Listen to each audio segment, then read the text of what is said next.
welcome everybody. Come on in. A little bit about this series of webinars. So this series of webinars is what we call the Product Experts webinars. We have been running them for quite a while, so we have a whole bunch of them that have been recorded in the past. We generally do a mixture of either presentations or firesides like we're doing today.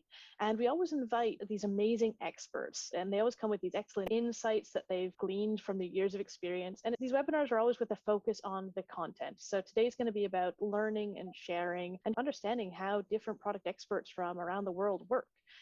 I am super pleased to introduce you to Elizabeth Churchill. I've actually known Elizabeth Churchill, and I wanted to look back and figure out when we first met. And Elizabeth, it actually goes back to when you spoke at MTPCon in London 2016, which was actually 5 years ago today. Wow. So, wow. you know, I thought that was great. The last year and a half, don't really count, because we haven't actually been able to see each other like everybody. We're all in our spare rooms. But gosh, yes. 5 years. It's been a blur, yeah. But you, at that MTPCon London, you did this wonderful talk about storytelling and metaphors in product management and how it applies to our day-to-day. You really brought the human element in for that day, which I loved. I really think it's recommended to go back and watch that one. Elizabeth is a director of UX at Google, and she has a rich background in psychology, artificial intelligence, cognitive science, and she draws on all this to be at the front of creating innovative products over the course of her career. She's built research teams at Google, eBay, Yahoo, Park, Fuji Xerox, and she holds a PhD from the University of Cambridge and honorary doctorates from the University of Stockholm, and for anybody local here in Brighton, at the University of Sussex as well. And Elizabeth, I know there's so much more to your story than that. So why don't you jump in with an intro, fill us in with any of the gaps, and tell us about your background and how you got to where you are. Yeah, thank you. Thank you for that very gracious intro. Hello, everybody. Well, I started off as a psychologist and then got interested in technology and human factors, really. And technology, sort of, in the 1990s, late 1990s, I started to really think about collaboration tools and how we use these sorts of technologies to actually communicate and collaborate. And so seeing where we've gotten to now is amazing. And actually, I was joking about the last year and a half, the innovation we've seen in the last year and a half for these collaboration technologies that allow us to work together at distance has been amazing. So I've always been very interested in how people work together and how they work together when they're in the same space as well as when they're distributed. So Janna mentioned Fuji Xerox. One of the projects I did there was to look at how researchers and engineers could collaborate between Tokyo and the Bay Area, and looking at all different kinds of tools to see how we could really support innovation when people are at a distance, but not just at a distance geographically, also with sort of cultural distance and language difference. So thinking about how all of these tools, like the tool you just saw, could really help us create innovative new products, create great new research streams. That's been sort of like a passion for me. And that has sort of continued in all of the different roles that I've had. So now I'm heading up a research and a UX design group for a new operating system called Fuchsia that got launched a few months ago from Google. It's out there, so go and have a look. And it's very early days. But when I met Janna and the team, I was also running a research group for material design and working with some fantastic researchers on Flutter. So these are all production tools. These are all tools that people use to create the kinds of products and experiences that we're all very familiar with. So that's the sort of space that I've been working in. How do you take a deep understanding of human problem framing, innovation, collaboration, production, prototyping? How do we take all of the understandings of those things and build the tools that allow you to do great work? Just like the tool we saw from Janna and team. How do we provide the tools people need to do the great work that they need to do to create the consumer devices? So I like to say consumer grade designer and developer tooling is kind of what I want, so that designers and developers don't end up having terrible tools, arcane tools, tools that don't integrate. Because I think if we give them the great tools, if we have great tools, we can focus on the creativity and understanding how the product lands and doing great research to make sure we're offering high quality consumer experiences. So that's a sort of bit of a ramble, but that's where I'm at. And that's fascinating. Given the work that you did on material design, I'm super excited to see what comes out of the work that you're doing on this new fuchsia thing. I don't think many people actually know much about it. Could you give us highlights as to what to expect or how to frame it? Yeah, it's very, very early days. So Fuchsia it's open source, it's out there. It's a new operating system, and so it's a very exploratory space. And we have launched Fuchsia on a few consumer devices, and we're seeing how they behave in the field, if you like. It's just a sort of exploration into what an operating system that builds on and collaborates very effectively with existing operating systems. What are the innovations in that particular space? So it's very early days, and it's very much a sort of exploration in how we can take the best of what we know about operating systems and enhance that. So the tooling work that I'm doing specifically is just to look at the tools that the developers of the operating system are using themselves. So it's very much that sort of meta analysis again. So there's not a lot more to tell you other than that, but please go and have a look at the news reports. Excellent. It's really exciting to see this space being explored. Definitely a space to watch. Yeah, and I mean, that said, there's always innovations within the existing operating systems that are out there.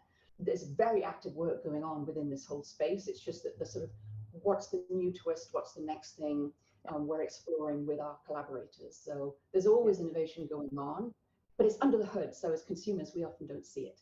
Yeah, and it's an opportunity to rethink a lot of the assumptions that were made about operating systems and how consumers and how developers work with them. These assumptions would have been made years ago and probably don't necessarily hold true anymore. And so this ability to start again from fresh must be freeing. Yeah, and it's sort of building on the best of what already exists. And as I was saying, deep collaboration. So this is in no way something completely new, but it's just about where can we build some innovation. Yeah, absolutely. So you've got undoubtedly a unique role in your position at Google compared to most of us. You have a huge team and of course a huge user base to draw on. And I think there's so much that we can learn from you about what things look like as they scale. And I'm particularly interested in the research and innovation aspects. So what's that like in your world? Well, I mean, I think that's interesting because our current use base, my current role, is not big and it's mostly internal, but that goes forward, we will have more externally.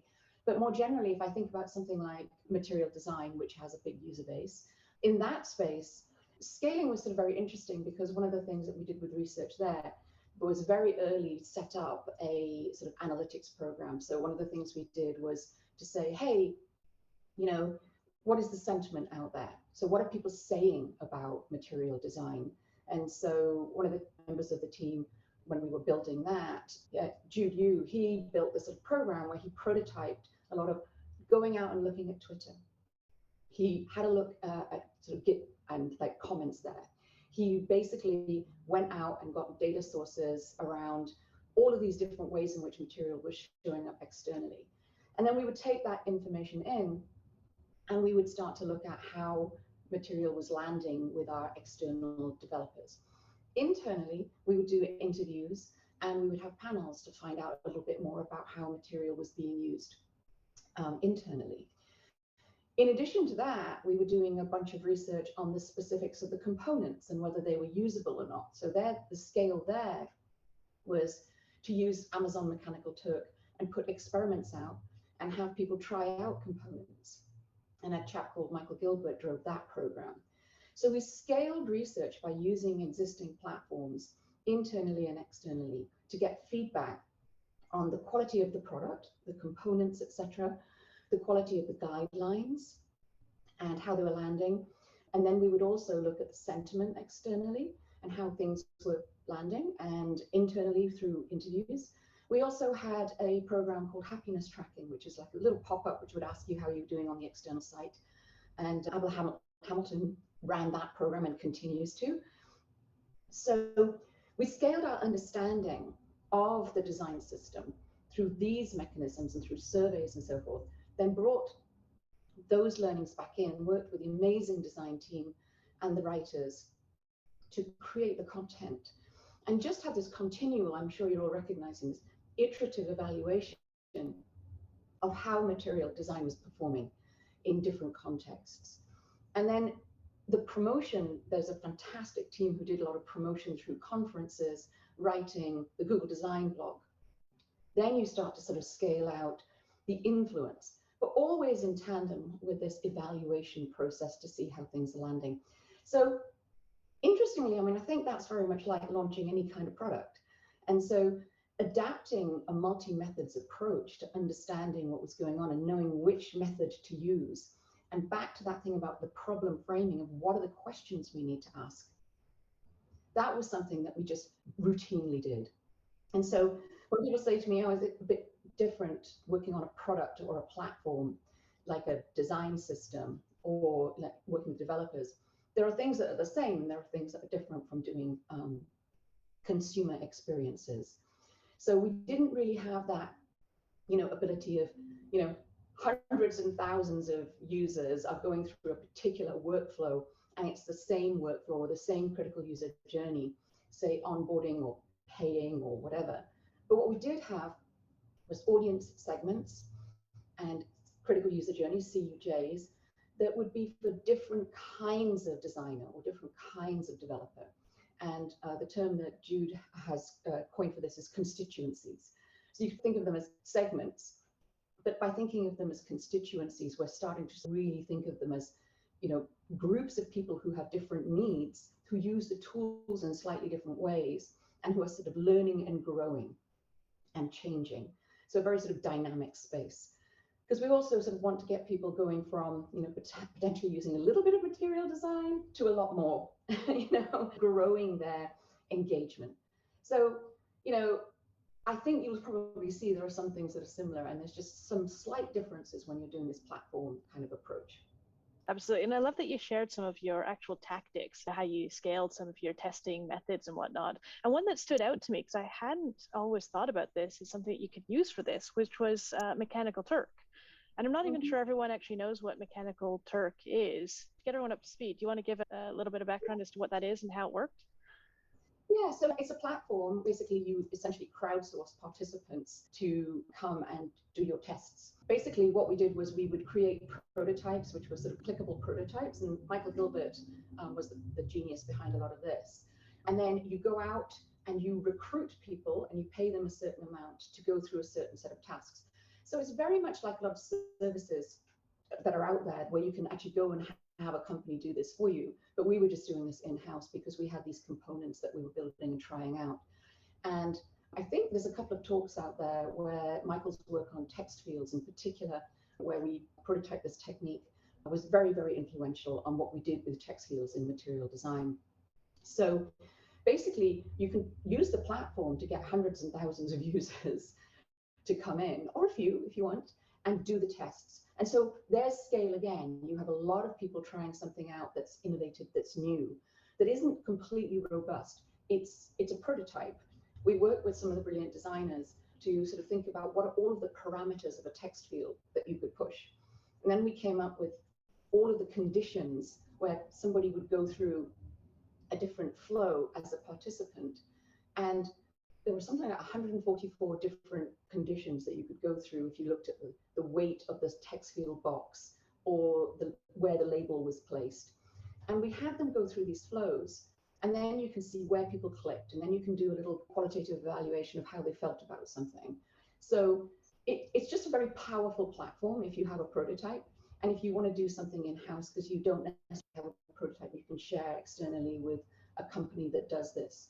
That kind of scaling was really helpful because you can very quickly get data around whether something is working or not and for whom it's working. And interestingly, on that study, one of the things that we found was that we're not telling the designers and the design system team which text field to use. What we were doing was laying out a space because we had enough data points of which ones worked better than others and on what kinds of dimensions. So back to the sort of square box of the text field, we could see where people were clicking under the different conditions. So imagine there's all these different like thick bounding boxes, just a slim gray line, all of the different things that we can push to what is a text field. And we could see where people were clicking. And so we would come and say, well, the thin line, people are clicking in various different places. So it's a bit like doing eye tracking, where the tap is.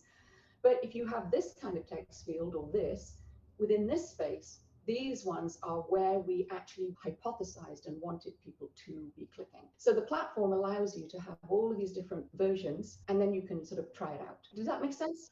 Was that helpful? Yeah, that absolutely makes sense. And like you said, there's services out there that will offer this sort of thing, like an all-in-one, but you can roll it your own and do it both at a small scale as well as a huge scale, as you mentioned.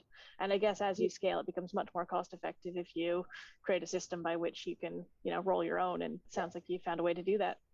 Brilliant. Love that. Somebody was asking about the IP, and I think that's a really good question. I think within material design, because it's external and open, and we have a community, IP does not come into play as much. Now, that's different from saying that we don't have our own, some versions of Google-specific branded aspects of material that internal teams use, but it's not available externally. But that's not necessarily IP in the same way. That's more like sort of brand identity. In the other space, again, we're open source. So the notion of IP specifically doesn't come up in my life very much. It may well do within the engineering space, but in the UX space, it really has not. You can have a look at the site fuchsia.dev and you'll see the tech writers, a couple of writers on the team have done a really nice job of doing an explanation, but that's not IP because we're actually out there in the world. But it's a very good question. I'm sure the engineering teams would have a very different answer for you, but I don't have a lot of insight into that. Yeah, that's fair. And thanks for tackling that question. And if anybody else has questions, drop them in the chat or even better in the Q&A section. And that way we can easily spot them. Other thing that I'd be really curious to hear your point of view on is your users are developer users, which might be unique compared to the type of users that I usually work with, which are B2B type users for me, or direct consumer type users. How do developer users differ? What's unique about them and what's the same? Yeah, I think that's such a fascinating question. And basically, I'll probably offend all the developers I know. So I think in terms of consumer, a lot of the, and then I'll go to the B2B, but in terms of consumer, I think a lot of what we, use as consumers, the goal, well, let's say there's discretionary use consumer, which is more like me, going to my favorite app or reading the news or watching movies or something. I think for that sort of discretionary use, we want to keep things pretty simple. We want to make sure that we've got a wide range of, say, expertise, for want of a better word. And we want to make sure that things are pretty obvious, that we're using really great calls to action, that we're clear in our explanations, and that we are trying to be as accessible as possible. Where accessible here, I'm really thinking about interpretable and understandable. And so findability is really important. As you go through sort of B2B or through productivity apps require a little bit more expertise, for example. If I've got a spreadsheet app or something, a little bit more expertise is needed. So if we're going from discretionary, quick drop in, look at your favorite photos, then we've got sort of productivity apps. Then we've got really complex experiences like the B2B. So for example, if you've got some kind of management system for some kind of account, you've got expertise there. You've also often now, you're moving into needing better security. You're moving into needing better robustness and reliability. You really don't want your relationship management thing to go down. You really want to be careful about making sure that whatever the services you're delivering is absolutely reliable. So you've got expertise, reliability, etc. Then you move into the developer space and you start to really get much more into, again, very, very expert users. And the tools, sometimes the tools, people enjoy having really complex tools because it makes them feel like they really, their expertise is being shown off. You're starting to get into designing tools where the knowledge that is needed may be in multiple spaces and may be very complex. I'll give you a concrete example. You're in a development environment. Where do we design the Documentation. Does the documentation get linked into the development environment or doesn't it? If it does, then are we producing the documentation or are we reproducing something that is externally available? What are the everyday practices that the developers are using? What are we changing such that we completely change the nature of their practice or their role, and it's actually super disruptive, versus because they need to keep producing, right? They also need to do a lot of testing. So developers are creating a lot of artifacts which need to be tested and debugged. So now you've got a sort of set of tools and testing tools, debugging tools. So the kind of constellation of all of the different things that need to get used, and whether people are in the development environment or popping out or going to the web and looking something up or copy paste coding and then it doesn't work in your context. It's a very, very different problem solving context where the moving parts and the information that's needed in order to be successful are multiple. So each piece of that might look like the discretionary user app, but the whole ends up being a lot. So essentially you're building for the ultimate super user type of user, right? They've got to be able to understand, deeply manipulate the product to be able to do whatever it is, express whatever it is that they're trying to do in a way that also pleases and serves the needs of their end users, who sometimes are just trying to check their bank balance or find a nice photo or do something simple with it. I love that term, super user. Yeah, that's super users. I think what's also interesting is that in the sort of development environment world, I'm saying developers, but I mentioned Jude's term before, constituencies, because if you're looking at an operating system, a kernel developer is very different from a UI framework developer. Yeah. They have overlaps. They have overlaps in knowledge and interest and expertise and tool usage. But the problem solving is often different in that the resources that they are going to are different resources. Right. So it's really rich space. It's fascinating. Yeah. And I guess that takes me to a question that somebody asked, and they said, who's the main user for material design? And I suppose I'll add to that. Is that different for material design versus fuchsia? I love that question because when I first joined material design and set up research for material design several years ago, and as I say, I'm not running that anymore. They've got a fantastic team now being headed up by somebody else. I still chat to them regularly. When I first joined, there was this idea of the visual design, graphical design, interaction design user. And as we evolved, and some research that we did that a woman called Sarah Cambridge did with Abla, who I mentioned earlier, Abla Hamilton, we actually went out and looked at who was sort of using material. And it turned out that more and more developers were using material. And so we ended up with this category called the hybrid. And that was this sort of emergent category at the time, several years ago now, of designers with excellent design chops who were also programming, who were also developing.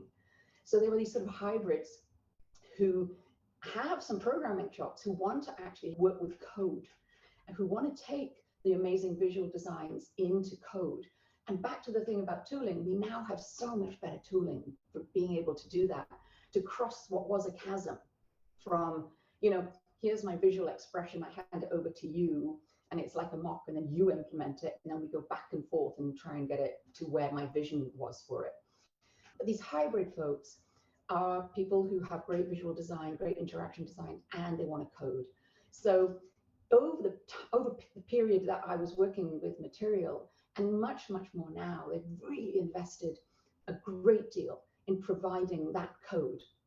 And so if you look at the evolution of the external site, which is material.io, you'll see we started to really get more code out there, more code snippet examples, and also try and have the navigation of the site where we understand, based on your entry point, where you want to go and what you want to do. So the evolution over the time I was working was so exciting because we really did start to kind of understand this hybridity and understand that what we want to do is give people the ability to stay purely visual if you want, work on interaction, and or code if you want. So that was a beautiful evolution. So the question here, UX, UI, or developer, or all of them, all of them. All of them, yeah. Anybody who's interested in creating that visual interaction experience. And of course, the other thing was that when I first started, material was originally very much designed for consumer apps and mobile. And as we evolved over time, we found that enterprise users were really interested in material and desktop, and it became a much richer set of recommendations, and back to that, things like people with a lot of expertise. So information density became a research program to look at, for different users, super users, for different kinds of apps, productivity, information density might be different than for a discretionary user app, which wants a lot of white space and you've got beautiful images that you can see, and the calls to action are very much fewer. Right. Yeah, that makes a lot of sense. And, I've often heard people talk about how you shouldn't create a product that's targeted at everyone. But at the same time, sometimes you do, when you're talking about transformative products that are going to have this broad user base, sometimes they do target such a wide base, which is fine as long as you deeply understand the different types of users that are going to be using them, which sounds like you and your team very much have a handle on, and the different types of use cases that they're going to be going down, and how you might change things like the information density depending on what flow or what kind of job they're trying to achieve and that sort of thing. Yeah, no, absolutely. And what's so fascinating, there's some great work that's been done, and this is going to just sound like, everybody's going to go, oh yeah. Because, one of the lovely things about watching people use whatever you created is that the hacks and the workarounds are super interesting things. So here you are, you're sitting and you're going, all right, well, this is what I expect my user to do. This is what most people are going to do. And then suddenly you observe somebody doing something and you're like, it would never have occurred to me. That's a sort of hack. It's a workaround. I'll give you a really kind of banal example, but and sometimes, there's this kind of psychological concept of functional fixativeness. So you have this thing and you think it's just, that's what it's used for. Imagine you've got a pile of papers and it's very windy and you've got a hammer. You put the hammer on the paper and it's suddenly a paperweight, not a hammer, right? So if you've got this functional fixativeness, you never think that the hammer might be a paperweight. Anyway, so the example I was going to give you was I was at the airport a couple of weeks ago, and you get your little ticket and they say write down on the ticket so you can where you are, which floor you are, and which segment you are, because otherwise you come back. I don't know if you've ever done this, and you just like, where did I park my car? I have no idea. And so they say write it down. Well, a sort of hack. It's not really a hack, but it is to just take a photo of where you are. Right. And so I just did it automatically. And I was like, wow, a few years ago, I was still writing things down. And I'm sure that the camera can capture anything, but the camera as a navigation device to find your car is a sort of just a slight shift of how you think about what the camera is for. Right.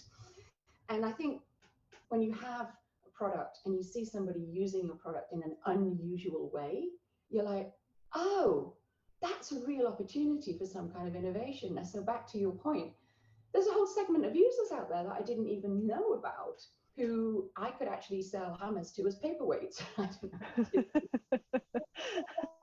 No, that's brilliant to hear. I mean, that's one of my favorite things to do, is see how people are trying to break the product, right? What are they doing here? This, when people come to me kind of apologetically going, well, you're not going to like how I've set this up, but here's what I've done. I'm like, no, show me. This is fascinating.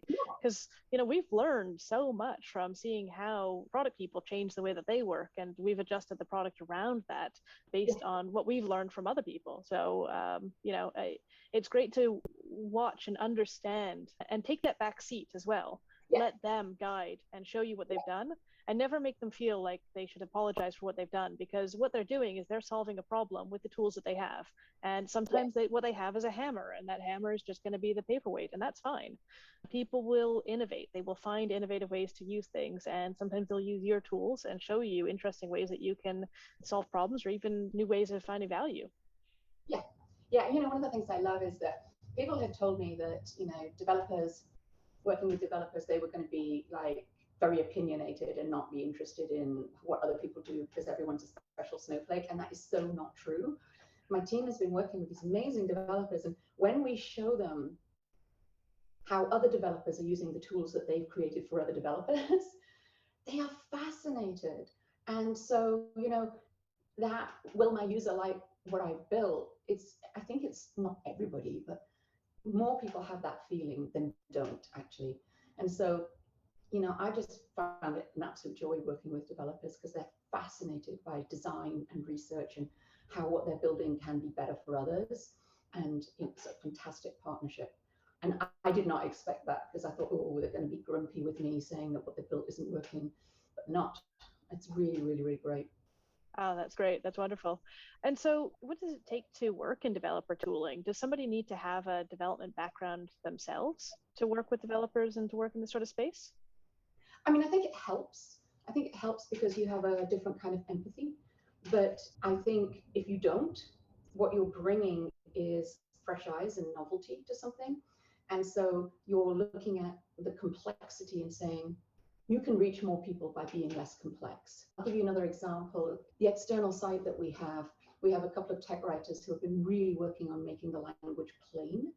And I think that invites developers as well as people who are not developers. And their plain language has been really a partnership and saying, what is it you mean when you say this? And again, back to that point I just made, if you say to somebody, look, if we make this really simple, more people are going to use it. And then I think that's a lovely feeling for people. But if you have a development background, you might miss some of those things because it's familiar to you, right? So if you say to somebody, how do you use this particular tool? And they've used it all their lives, and they say, oh yeah, you just go in and you do control hash, whatever, and they've got all the shortcuts.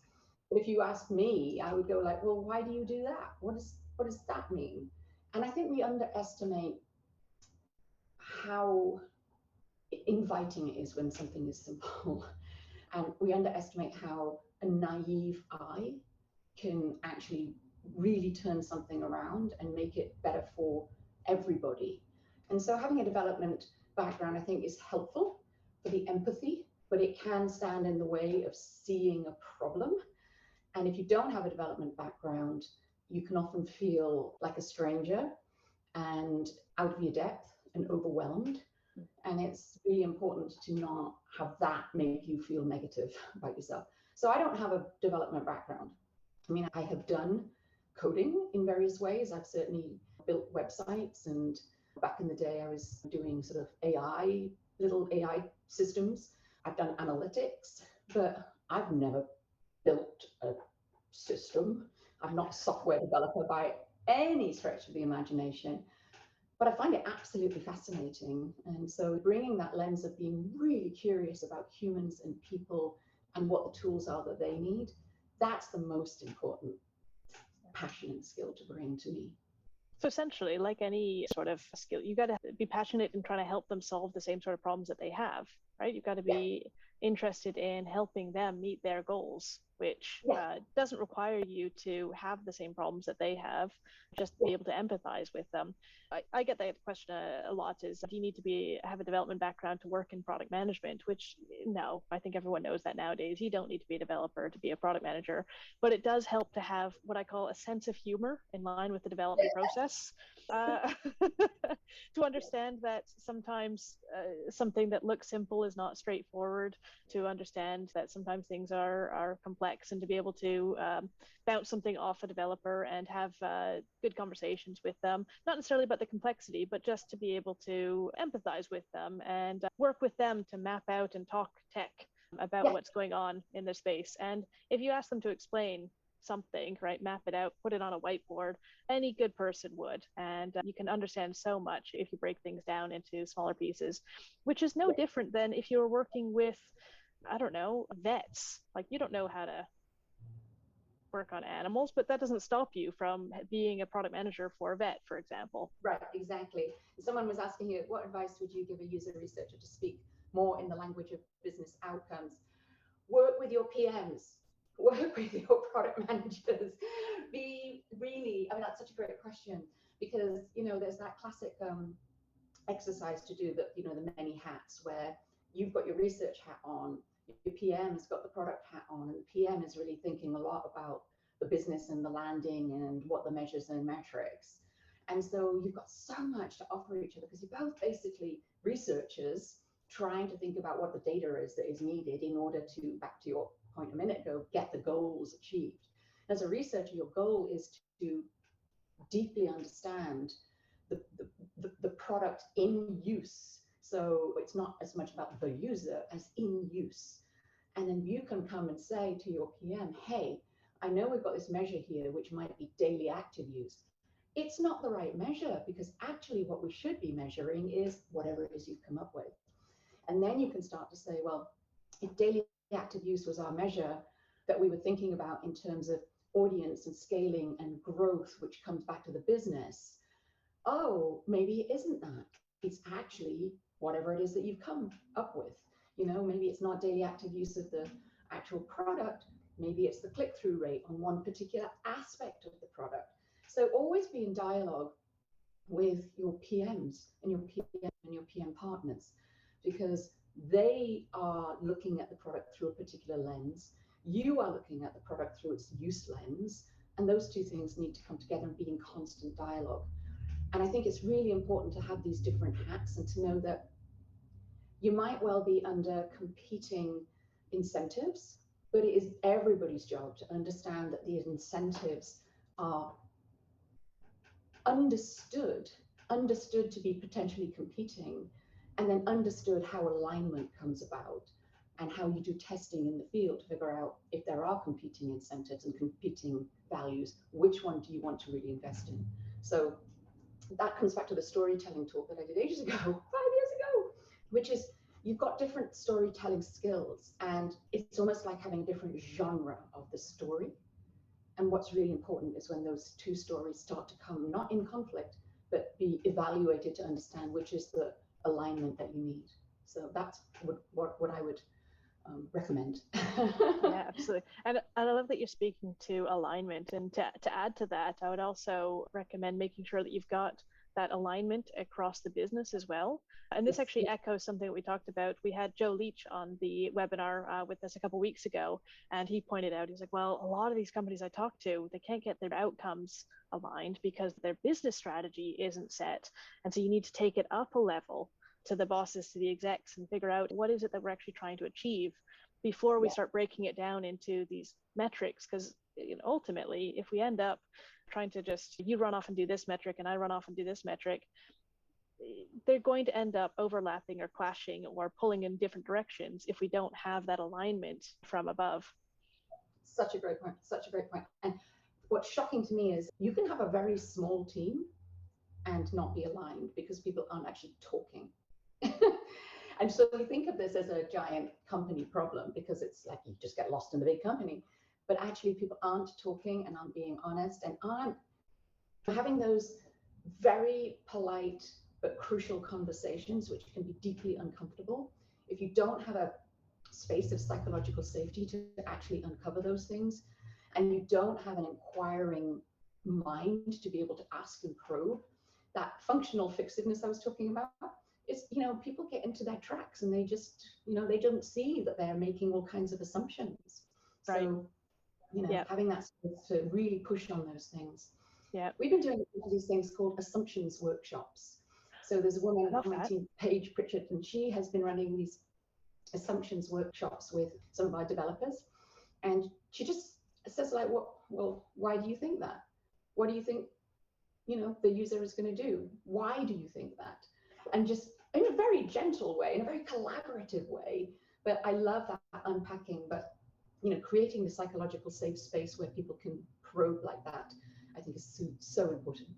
Yeah, and it was actually at Google where those early tests came out where they determined the factors that led to the most successful teams, which were the factors that go into psychological safety. Are people in teams willing and able to speak up and talk about the assumptions that they're making, or point out if they think somebody else has made an assumption or made a mistake, or if they've made a mistake?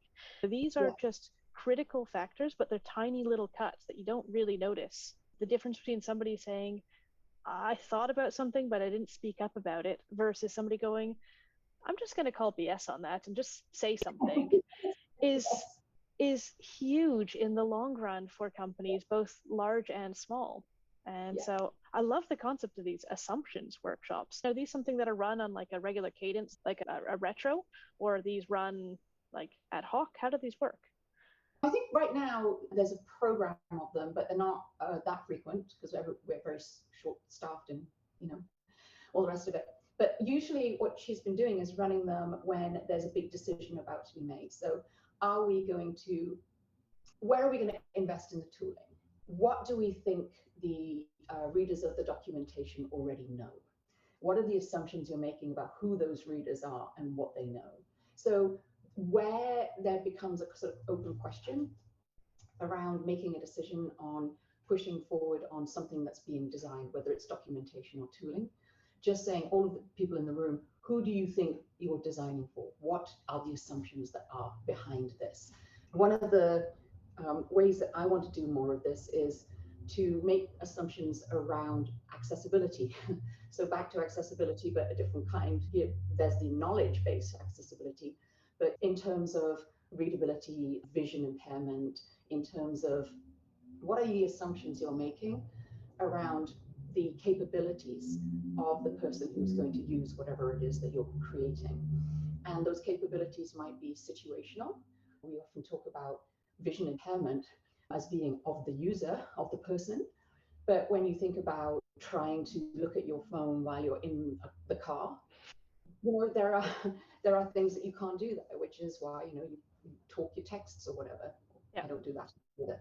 So I want to do a lot more around that. So that's sort of an area. I have some fantastic people on the team who are very interested in this area. So I really would like to start to unpack the assumptions that we're making about the context of use rather than the user. Yeah, I love that. And it is never too early or too late to just lay out assumptions and start unpacking them, right? There's always something you can learn from it, and there should never be shame in laying out even the most baseline assumption, because you never know who's not actually on board with it or caught up with it. So back to that thing about, do you need a development background? It's very easy if you're not in a safe environment to think that because I'm not a developer, I'm not as smart as you, and then you start getting into that. And that's where an assumption comes in, which is you need to be as smart in the domain as the other person. And that's an assumption that I have to take away, right? Because I'm just as smart, we're just smart at different things. It takes a village of all different perspectives. So I think these assumptions can come in not just when you're making assumptions about the thing that you're building and what you're inscribing into what you build, but it can also be, what assumption am I making about whether I belong or not, or whether that other person feels like I belong or not? And I think that's where the silencing and stuff can occur as well. Yeah, that makes sense. And so when you're building such a big, complex product, how do you deal with all the competing needs? I mean, from solving basic problems that it needs to solve through to accessibility and everything else in between? I think that's a good question, and I don't have a really satisfying answer to it. I think there are things which are just table stakes, right? So you have basic standards around accessibility, basic standards around internationalization, basic standards around code quality, basic standards around how much tech debt can you incur before you need to actually address it.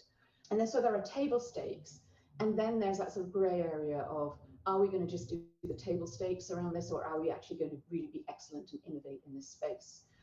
And that's where your prioritizations come in conversation with all of your tech leads, with your PMs. And my team certainly has done quite a lot of research internally on our own processes around that, to say what processes work and what don't, and how are we doing those prioritizations. And so that's not a very satisfying answer, but I think you've got your basics, your table stakes, and everyone can agree upon those, or should, because there are basic standards, right? And then there's a sort of area of, all right, now we have a whole bunch of things we need to do. We may be understaffed, under-resourced in certain areas. What is the long-term roadmap? What is the near-term roadmap to get us to that point? Where are we going to invest? And I think every team has that, and you can be a giant team at Google or a small team at a startup. And those, again, crucial conversations and alignments need to be in place. You mentioned OKRs when you were showing us the tool that you've built. I love that, because what you've got there is like, where does this fit with our OKRs? Because you're bringing that together, these different mechanisms, these different strategies and tactics, these different languages of prioritization. And so really saying, where are we going? What is our ultimate objective? Yep. what are the sub-objectives and the key results towards that ultimate objective? It's sort of like Russian dolls, right? And so the fact that you're showing the OKRs in that too is so important, because you want to make sure that those things are in conversation. Well, yeah, that's exactly why I love OKRs or any framework that's in that sort of vein, which is essentially the idea that you've got the ultimate business objectives, right? What it is that you're trying to achieve.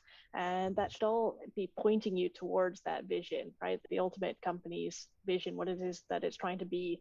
And everything that everyone does within the business should be able to be justified by some facet of that. And it should all stack back up.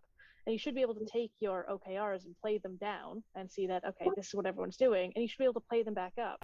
So if everyone does all the things, it should realistically stack up to more or less what we said we were going to do. Yeah. When it doesn't, that's one of those crucial conversations. Yeah. But there's a question here. What would you recommend for a team without a UX team when the emphasis on what to build is driven by what clients say they want to avoid faster horses? We have no analytics, sadly. And then there's a longer question, which I'd like to look at as well.